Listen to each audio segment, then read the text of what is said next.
Agradeço ao eminente ministro Cássio Nunes Marques, que acompanhou o relator em relação às preliminares e acompanhou a divergência inaugurada pelo ministro Raul Araújo em relação ao mérito, julgando improcedente a AIGE. Antes de iniciar meu voto, eu quero cumprimentar aqui os estudantes presentes no plenário do curso de Direito da FAMINAS Belo Horizonte, Minas Gerais, aqui homenageando a ministra Carmen Lúcia. Quero cumprimentar também os advogados das partes presentes no plenário, Dr. Valber de Moura Agra, Dr. Ezequiel Silva Barros, advogados do PDT, Partido Democrático Trabalhista, representante, e o Dr. Tarcísio Vieira de Carvalho Neto, advogado dos representados Jair Messias Bolsonaro e Walter Souza Braga Neto.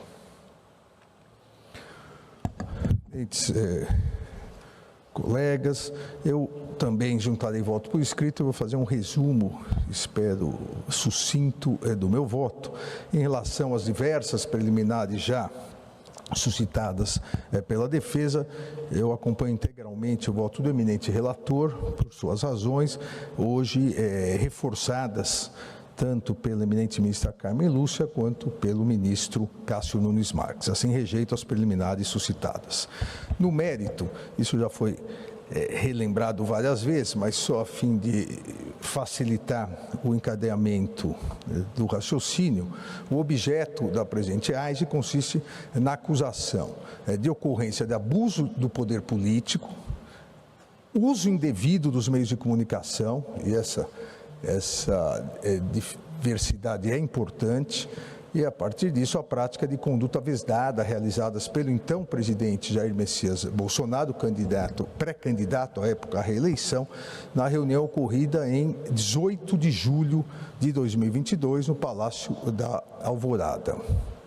E parece aqui na presente hipótese, principalmente após o detalhadíssimo voto do eminente ministro relator, Benito Gonçalves, e de todos os votos, as discussões ocorridas, que, por mais importante a questão a ser resolvida nesse julgamento, mas me parece extremamente simples a solução, e mais ainda, e faço questão, ministra Carmen, aí que eu vou destacar, a decisão com parâmetros já totalmente definidos pela jurisprudência do Tribunal Superior Eleitoral desde 2021. Isso me parece o mais relevante. E a questão a ser definida é se a convocação oficial de embaixadores estrangeiros, convocação essa realizada diretamente por um presidente da República, utilizando-se do cargo, do cerimonial da presidência, presidente da República, pré-candidato à reeleição, uma convocação ocorrida há menos de 2 meses e meio do primeiro turno das eleições presidenciais, com a utilização de recursos públicos, Palácio da Alvorada, toda a infraestrutura da presidência, inclusive transmissão ao vivo pelo canal oficial, a TV Brasil. Se essa convocação para a realização de longa exposição, ou como aqui várias vezes foi denominado, um monólogo, com fartos ataques ao sistema eleitoral, à justiça eleitoral e seus membros, com a utilização flagrante, como será demonstrado, de desinformação e notícias fraudulentas, replicadas pelas redes sociais do investigado e de seus apoiadores, com claro sentido de destruir a credibilidade do sistema eletrônico de votação e com a finalidade de influenciar e convencer o eleitor de que estaria sendo vítima de uma grande conspiração do Poder Judiciário para fraudar as eleições presidenciais em 2022, se essa situação faz parte da atribuição constitucional do chefe de Estado, que é o presidente da República, se faz parte da sua atribuição constitucional de ter relações exteriores com os demais países, ou no dizer da defesa, um mero diálogo institucional, ou se essa situação descrita, se isso constitui abuso do poder político e dos meios de comunicação e prática de conduta vedada pela legislação eleitoral. E a resposta que a Justiça Eleitoral, principalmente esse Tribunal Superior Eleitoral, dará a essa questão, eu tenho absoluta certeza que essa resposta confirmará nossa fé na democracia, nossa fé no Estado de Direito e nosso grau, enquanto Poder Judiciário, de repulsa ao degradante populismo renascido a partir das chamas dos discursos de ódio, dos discursos antidemocráticos, dos discursos que propagam infame desinformação produzida e a partir da produção divulgada por verdadeiros milicianos digitais em todo o mundo. Se esse viés autoritário e extremista é o que nós queremos para a nossa democracia, ou se vamos reafirmar a fé na democracia e no Estado de Direito brasileiro. E digo que a resposta que a Justiça Eleitoral, o Tribunal Superior Eleitoral, dará a essa questão, confirmará nossa fé na democracia, no Estado de Direito, porque, e aqui chamo a atenção, diferentemente do que se pretendeu divulgar nos últimos dias, nas últimas semanas, principalmente pelas redes sociais, o Tribunal Superior Eleitoral em nada está inovando. O Tribunal Superior Eleitoral está reiterando, e isso ficará demonstrado novamente no meu voto, como já ficou nos votos anteriores, mas o Tribunal Superior Eleitoral em nada está inovando, simplesmente está reiterando seu posicionamento consubstanciado em julgamentos de inúmeras AIGs, e principalmente de duas AIGs que foram julgadas em conjunto, e de um recurso ordinário no dia 28 de outubro de 2021, onde se reforçou, e o tribunal fez questão de salientar isso, se reforçou a proteção à democracia, a proteção e defesa de eleições livres, a confirmação da essencialidade das instituições, e a Justiça Eleitoral avisou a todos os participantes das eleições que ocorreriam no ano seguinte, que não admitiria extremismo criminoso e atentatório aos poderes de Estado, que não admitiria notícias fraudulentas, desinformação, a título de tentar enganar os eleitores sobre fraudes às eleições, sobre o sistema eleitoral. Isso em 2 acórdãos, em decisões do dia 28 de outubro de 2021, isso ficou pacificado e como um alerta para se evitar exatamente o que estamos fazendo hoje, nesses dias.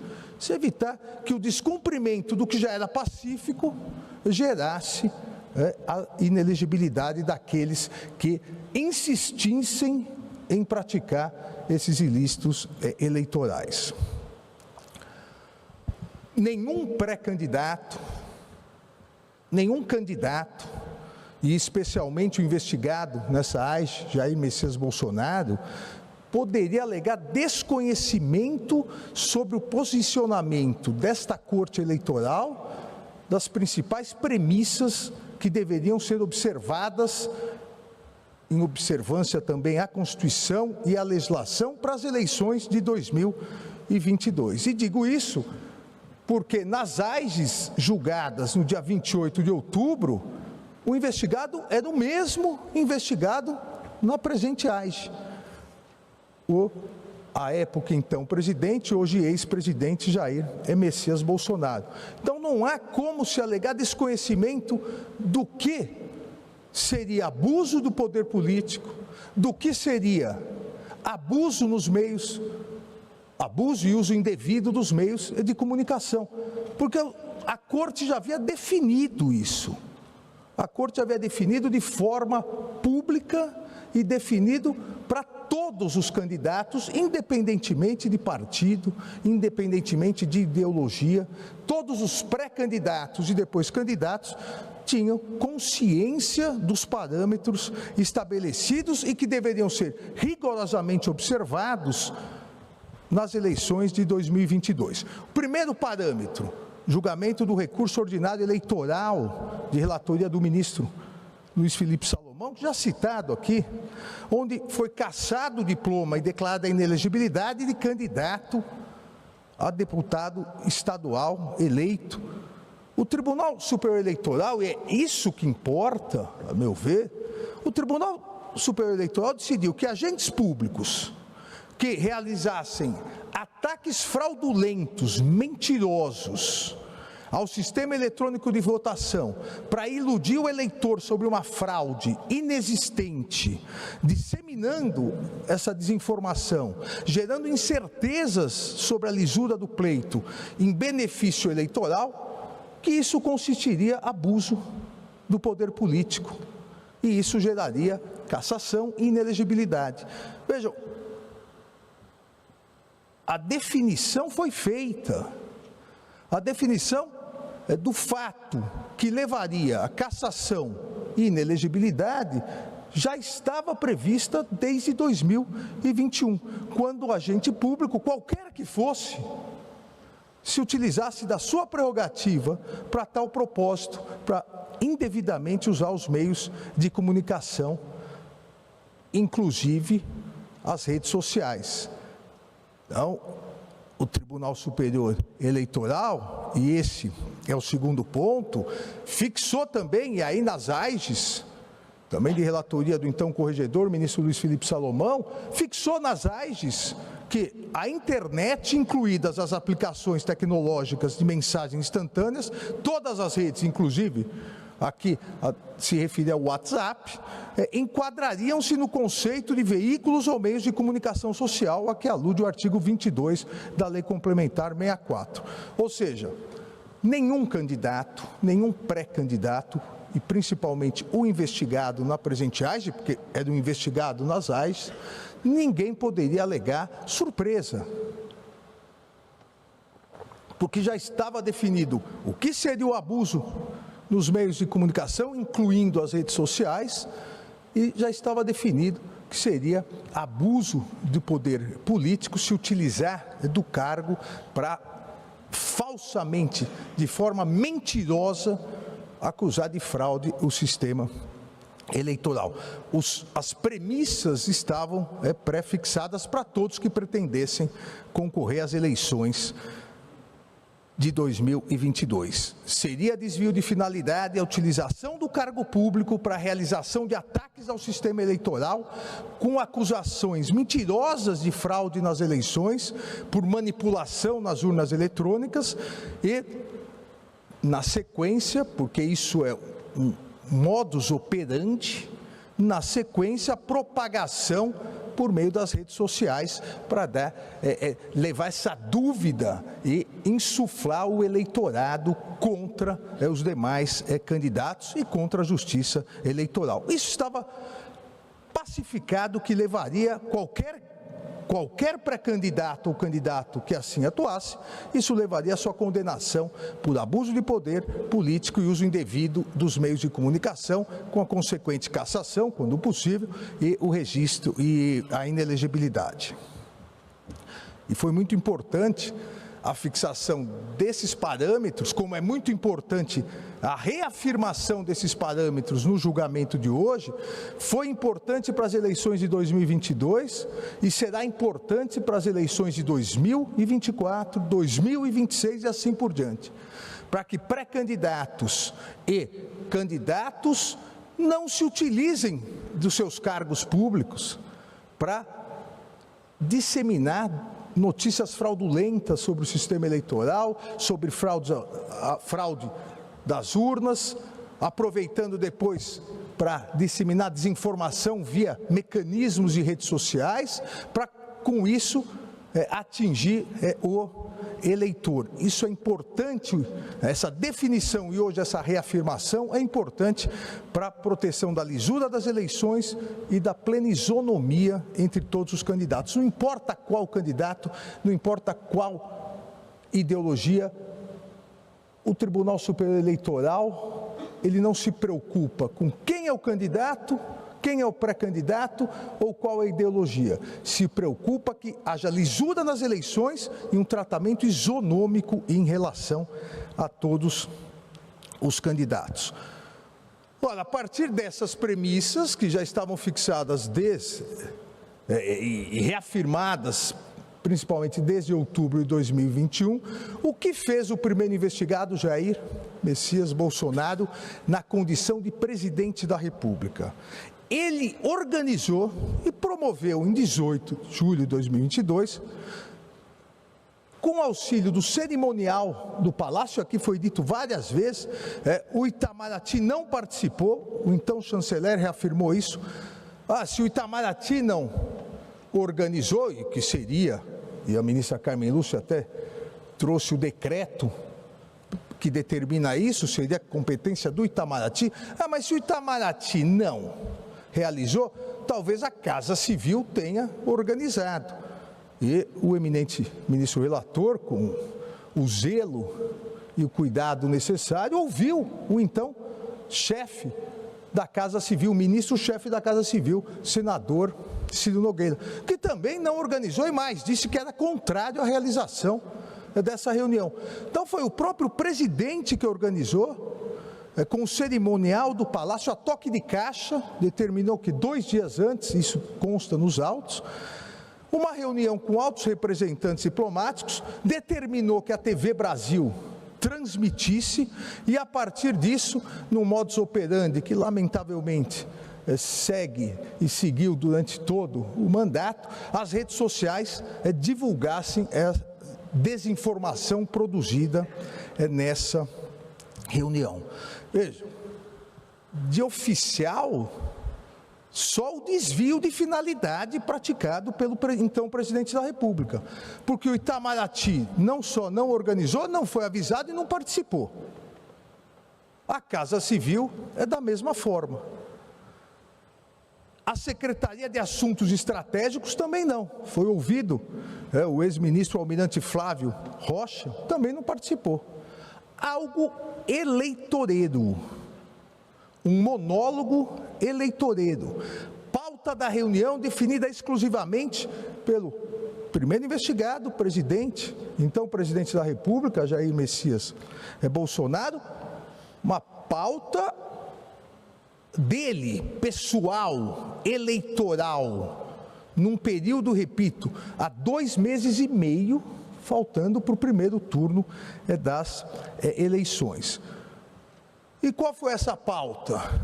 Essa pauta foi instigar o seu eleitorado e eleitores indecisos, instigar contra o sistema eleitoral, contra a justiça eleitoral, contra as urnas eletrônicas. Quando se coloca que o público-alvo eram embaixadores, representantes diplomáticos que não votam, ora, isso ou é hipocrisia ou é ingenuidade.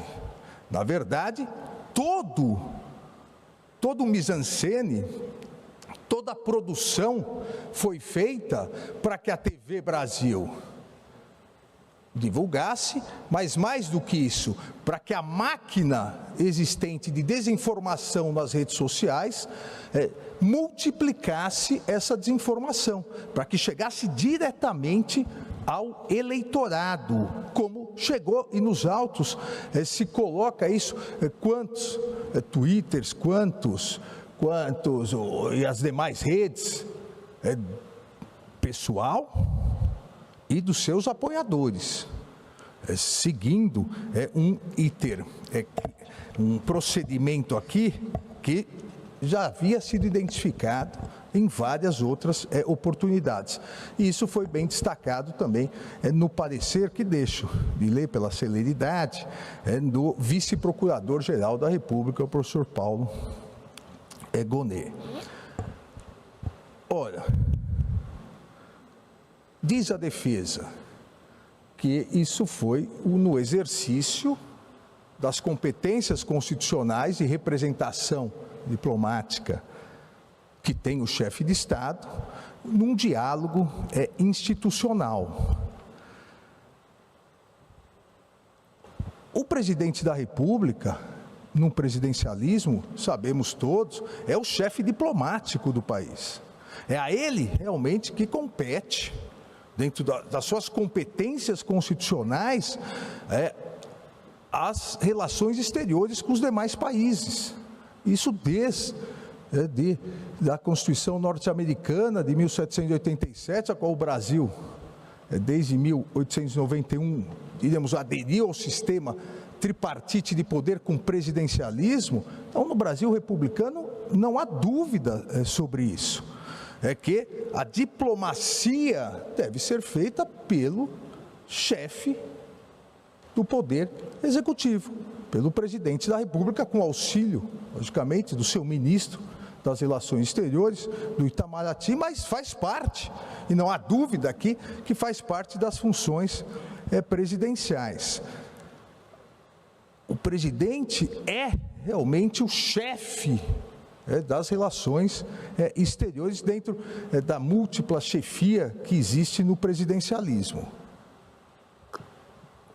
Agora, a liderança do presidente no presidencialismo em matéria de política externa, ela tem uma finalidade.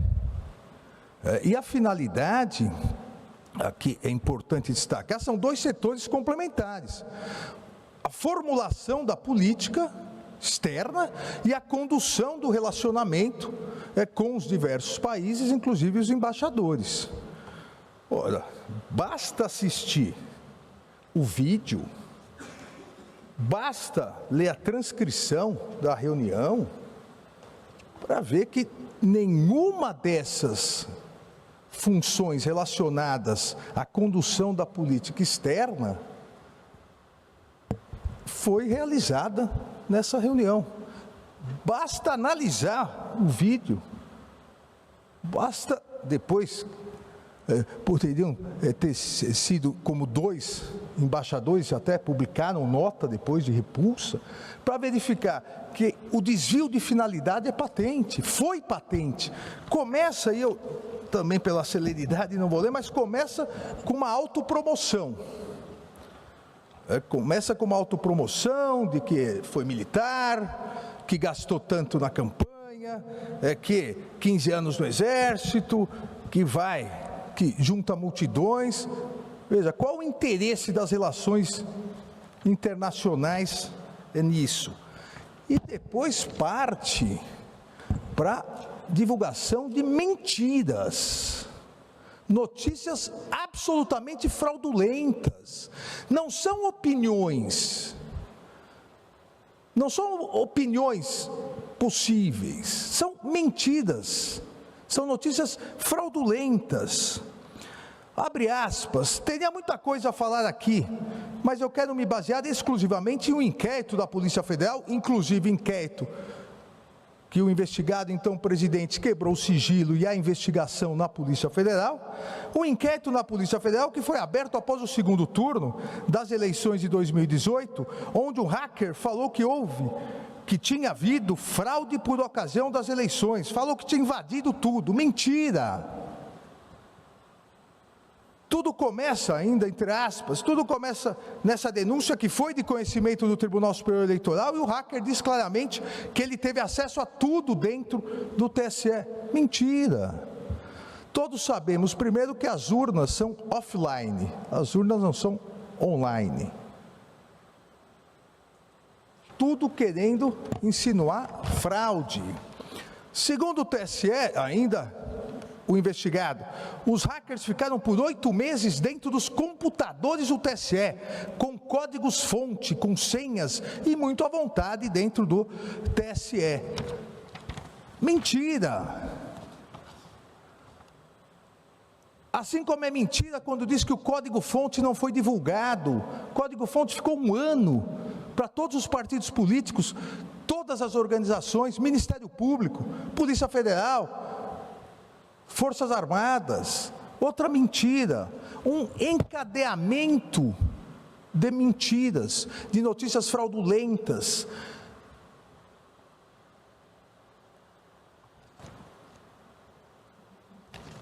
Ainda outra, o que é comum, né? Isso entre aspas. O que é comum, né? acontecer em alguns países do mundo é o chefe do executivo conspirar para conseguir uma reeleição. Estamos fazendo exatamente o contrário aqui, acusando o TSE de conspirar contra a sua reeleição. Tudo que eu falo aqui ou é conclusão da PF ou é diretamente informações prestadas pelo TSE. Mentira! Entre aspas ainda, não é um sistema confiável porque ele é inauditável, é impossível fazer uma auditoria em eleições aqui no Brasil. Mentira! Uma série de informações mentirosas, notícias fraudulentas, mas qual o objetivo? O objetivo era simplesmente, vamos dizer, desopilar. O presidente acordou nervoso um dia, quis desopilar o seu fígado, e aí vamos atacar. Quem vamos atacar? O Tribunal Superior Eleitoral. O Supremo ficou na outra semana, o ataque, o ministro Alexandre foi nas 3 anteriores, então vamos agora no Tribunal Superior Eleitoral e nas urnas eletrônicas. Mas não foi isso.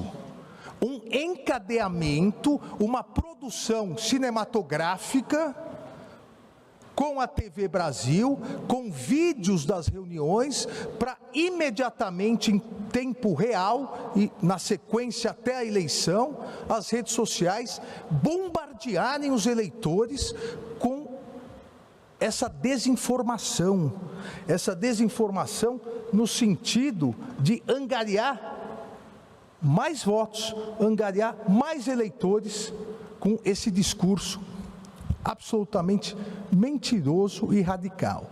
Não há aqui, com todo respeito às posições em contrário, não há aqui nada de liberdade de expressão. Não há nada, um presidente da República, ao mentirosamente dizer que há fraudes nas eleições, inclusive na que ele ganhou, e aí, ao ser indagado, diz, mas eu ganharia no primeiro turno, e ao ser oficiado pelo então presidente do Tribunal Superior Eleitoral, o ministro Luiz Roberto Barroso, para apresentar provas sobre a fraude, obviamente não as apresentou porque elas não existem. O presidente da República que ataca a justiça eleitoral, ataca a lisura do sistema eleitoral que o elege há 40 anos, isso não é exercício de liberdade de expressão, isso é conduta vedada. E ao fazer isso, utilizando-se do cargo de presidente da República, do dinheiro público, da estrutura do Palácio da Alvorada, da TV pública, é abuso de poder. E ao preparar tudo isso para imediatamente bombardear o eleitorado via redes sociais, uso indevido dos meios de comunicação. Tudo absolutamente interligado, tudo seguindo um modus operandi realizado já em outras oportunidades, inclusive discutidas aqui no Tribunal Superior Eleitoral e no Supremo Tribunal Federal. E vejam, não me parece que haja nenhuma dúvida que essa reunião atentou contra a Justiça Eleitoral, tanto que o Tribunal Superior Eleitoral, por unanimidade, em fevereiro, o Tribunal Superior Eleitoral referendou e manteve a decisão que entendeu que essa reunião e essa propaganda, essa divulgação depois de desinformação eram ilícitas. Propaganda antecipada irregular. O Tribunal Superior Eleitoral, por unanimidade, em fevereiro, não, em 30 de setembro de 2022, o Tribunal Superior Eleitoral referendou. Comportamentos que tenham alguma conotação eleitoral, diz a ementa, e que sejam proibidos durante o período oficial de campanha, são igualmente proibidos na fase antecedente da pré-campanha, ainda que não envolvam pedido explícito de voto ou não voto. E ainda, a deslegitimação do sistema a partir da construção de fatos falsos, forjados para conferirem estímulos artificiais de endosso a opiniões pessoais, é comportamento que já não se insere no legítimo direito à opinião, dúvida, crítica e expressão, descambando para a manipulação desinformativa via deturpação fática, em grave comprometimento da liberdade de informação e com aptidão para corroer a própria legitimidade da disputa em si. O tribunal já havia reconhecido as premissas que haviam sido fixadas em 2021, aplicáveis a esse julgamento e aplicáveis hoje. Eu insisto sempre, me torno até repetitivo, que liberdade de expressão não é liberdade de agressão. Liberdade de expressão não é consagração da desinformação. Liberdade de expressão não é ataque à democracia, não é ataque aos pilares da democracia, não é ataque a independência do Poder Judiciário, como bem salientou a eminente vice-presidente e ministra Carmen Lúcia. Não há democracia sem Poder Judiciário independente. Liberdade de expressão não é ataque ao Poder Judiciário, à sua independência, principalmente por um presidente da República, candidato à reeleição. E aqui é importante salientar que esse modus operandi, essa forma de atuação, não só realizada no Brasil por extremistas, mas no mundo, esse uso indevido dos meios de comunicação, ele já foi e é estudado, pelo menos há duas obras, uma nacional e uma italiana, Os Engenheiros do Caos, e aqui, Os Engenheiros do Caos, de Giuliano Empoli, e Máquina do Ódio, da jornalista Patrícia Campos Melo, que demonstra, e no Engenheiros do Caos, coloca que naturalmente, abre aspas aqui, né, o trecho menor, por trás da aparente absurdo das fake news e das teorias da conspiração, oculta-se uma lógica bastante sólida. Do ponto de vista dos líderes populistas, as verdades alternativas não são simples instrumento de propaganda. Contrariamente às informações verdadeiras, elas constituem um formidável vetor de coesão. De coesão de quem? Do seu eleitorado, do eleitorado que aquele líder populista, extremista, pretende conquistar. Tudo isso está patente, tudo isso está claro na reunião no Palácio da Alvorada. Não há necessidade de analisar fatos anteriores ou fatos posteriores. Há necessidade de se analisar a reunião. A reunião no Palácio da Alvorada constituiu claramente abuso de poder político por desvio de finalidade, constituiu uso indevido dos meios de comunicação. Não há necessidade nem mais nem menos. A necessidade, e aqueles que tiverem dúvida, basta ver o vídeo.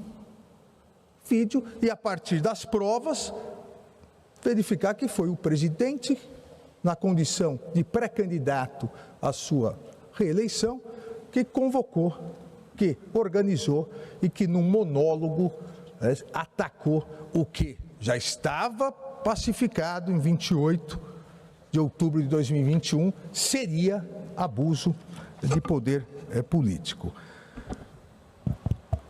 A comprovação da divulgação de, e aqui eu cito no voto, como já foi citado, Facebook, Twitter, além, obviamente, da TV oficial, Instagram. Então, isso, como sempre, nesse modus operandi, isso fez com que a desinformação chegasse ao eleitorado.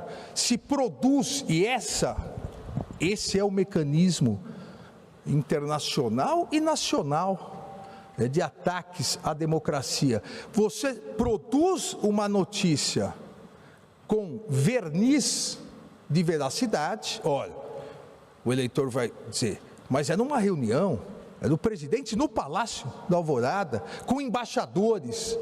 Você produz uma notícia fraudulenta, com verniz de veracidade, e você usa a sua máquina nas redes sociais para divulgar como se isso verdade fosse e atingir as suas finalidades eleitorais. Aqui, todos os elementos necessários para a caracterização do abuso do poder político e do uso indevido dos meios de comunicação, todos os elementos estão presentes. Eu quero encerrar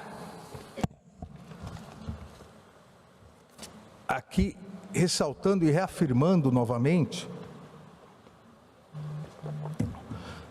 e me parece, repito, o mais importante, que é inadmissível qualquer alegação de insegurança jurídica, de surpresa ou desconhecimento da ilicitude da conduta por parte do investigado. E saliento porque expressamente, além do próprio acórdão do Tribunal Superior Eleitoral, nas AIGES e no recurso ordinário, no dia 28 de outubro de 2022, eu, no meu voto oral, alertei, como outros ministros fizeram, desse plenário, quais seriam as consequências de uma conduta dessa forma. À época, eu disse, a justiça eleitoral, como toda justiça, pode ser cega, mas não é tola. A justiça é cega, mas não é tola. Nós não podemos insistir à época, e continuo insistindo agora, nós não podemos criar de forma alguma o precedente avestruz. Todo mundo sabe o que ocorreu, todo mundo sabe o mecanismo utilizado para a obtenção de votos, só que todos escondem a cabeça embaixo da terra. Nós não podemos, disse eu à época e repito aqui, nós não podemos aqui confundir a neutralidade da justiça, o que tradicionalmente se configura com a frase "a justiça é cega", com tolice. E repetir, a justiça eleitoral, como toda justiça, não é tola.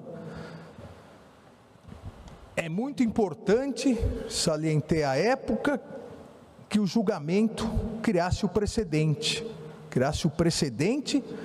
para impedir a disseminação do ódio, a disseminação da desinformação, da conspiração, do ataque à justiça eleitoral, a desinformação para enganar o eleitor, porque ao se enganar o eleitor, se atenta contra uma das garantias da democracia, que é a liberdade do voto. O eleitor, ele deve ter todo tipo de informação verdadeira para escolher os seus candidatos. Ele não pode ser bombardeado com notícias fraudulentas, com desinformação. E concluir, à época, a justiça aprendeu, a justiça fez a sua lição de casa. Essa justiça eleitoral se preparou. Nós já sabemos como são os mecanismos, nós já sabemos agora quais as provas rápidas devem ser obtidas, e parabenizo o eminente ministro relator pelo detalhado trabalho realizado. E não vamos admitir, isso em voto, repito, do dia 28 de dezembro de 2021, e não vamos admitir que essas milícias digitais tentem novamente desestabilizar as eleições, desestabilizar as instituições democráticas a partir de financiamentos espúrios não declarados, a partir de interesses econômicos também não declarados. À época, pelo lapso temporal e pela falta das provas juntadas, o Tribunal Superior Eleitoral, que analisa os fatos juntados e as provas, o Tribunal Superior Eleitoral julgou improcedente a AIGE, mas salientei que a Justiça Eleitoral aprendeu o modus operandi e que isso seria combatido nas eleições de 2022. E encerrei dizendo: que se esse precedente, que era importantíssimo para a Justiça Eleitoral, fosse desrespeitado, se houvesse repetição no abuso do poder político, na desinformação, no uso indevido dos meios de comunicação, encerrei o voto dizendo: o registro será cassado, as pessoas que assim fizerem irão para a cadeia e serão inelegíveis por atentar contra as eleições e contra a democracia no Brasil. Não houve nenhuma alteração nos precedentes do Tribunal Superior Eleitoral e, lamentavelmente, não houve nenhuma alteração no procedimento do investigado. Gravidade, também com todo o respeito às posições em contrário, gravidade ímpar um presidente da República, candidato à reeleição, se utilizar desses mecanismos. Então, eu concluo acompanhando integralmente o eminente ministro relator e todos aqueles que o acompanharam para julgar parcialmente procedente a AIGE em relação ao primeiro investigado, nos termos exatos do voto do ministro relator, inclusive com as comunicações a serem feitas, e julgar improcedente em relação ao segundo investigado. É o voto e proclamo o resultado. O tribunal, por unanimidade, não conheceu da preliminar de incompetência da Justiça Eleitoral, rejeitou a preliminar de legitimidade passiva de causa do segundo investigado e a alegação de nulidade processual, e indeferiu o requerimento de reabertura de instrução. Por maioria, não conheceu da prejudicial de redelimitação da demanda, nos termos do voto do relator, vencido nesse ponto o ministro Raul Araújo. No mérito, também por maioria, julgou parcialmente procedente o pedido para condenar o primeiro investigado, Jair Messias Bolsonaro, pela prática de abuso de poder político e pelo uso indevido de meios de comunicação nas eleições de 2022 e declarar sua inelegibilidade por 8 anos seguintes ao pleito de 2022, deixando de aplicar a cassação do registro de candidatura dos investigados exclusivamente em virtude de a chapa beneficiária das condutas abusivas não ter sido eleita e deixando de declarar a inelegibilidade do segundo investigado, Walter Souza Braga Neto, em razão de não ter sido demonstrada sua responsabilidade para a consecução das práticas ilícitas comprovadas nos autos. Por fim, determinou a comunicação imediata, nos termos do voto do relator, à Secretaria da Corregedoria Geral Eleitoral, para que, independentemente da publicação do acórdão, promova a devida anotação do histórico de Jair Messias Bolsonaro no cadastro eleitoral da hipótese de restrição à sua capacidade eleitoral passiva. À Procuradoria-Geral da República para análise de eventuais providências na esfera penal. Ao Tribunal de Contas da União, considerando-se o comprovado emprego de bens e recursos públicos na preparação do evento em que se consumou o desvio de finalidade eleitoreira. E a mim, na condição de relator do STF, dos inquéritos 4878 e 4879, ao ministro Luiz Fux, na condição de relator da petição 10477, para a ciência e providências que entenderem cabíveis nos termos do voto do relator. Vencidos os ministros Raul Araújo e Nunes Marques, vencidos, na verdade, parcialmente, em relação à condenação do primeiro investigado. Em relação ao segundo investigado, houve unanimidade. Para nós encerrarmos o semestre judiciário, aqui a previsão legal de um relatório por parte da presidência, que será rapidíssimo. Nesse primeiro semestre de 2023, foram julgados pelo Tribunal Superior Eleitoral 976 processos. De 1º de fevereiro até hoje, realizadas 90 sessões de julgamento, 39 sessões jurisdicionais, sendo 2 extraordinárias. 28 sessões administrativas presenciais, também sendo 2 extraordinárias. De forma virtual, o Tribunal Superior Eleitoral realizou 18 sessões ordinárias e 5 sessões extraordinárias. E isso foi muito importante porque, em 1º de janeiro desse ano, o acervo do Tribunal Superior Eleitoral era de 6.548 processos, sendo que 901 estavam conclusos para os relatores, os demais nos procedimentos processuais. Desde o início do semestre foram autuados mais 5.010 processos, mas baixamos 6.075. O acervo atual, que era no início do ano de 6.548 processos, apesar da autuação de mais 5.010 processos, o acervo atual é de 5.732, ou seja, quase 800 processos a menos do que no início do ano judiciário. Ainda foram proferidos 1.015 acórdãos, 6.157 decisões monocráticas, 891 despachos e editamos 3 resoluções.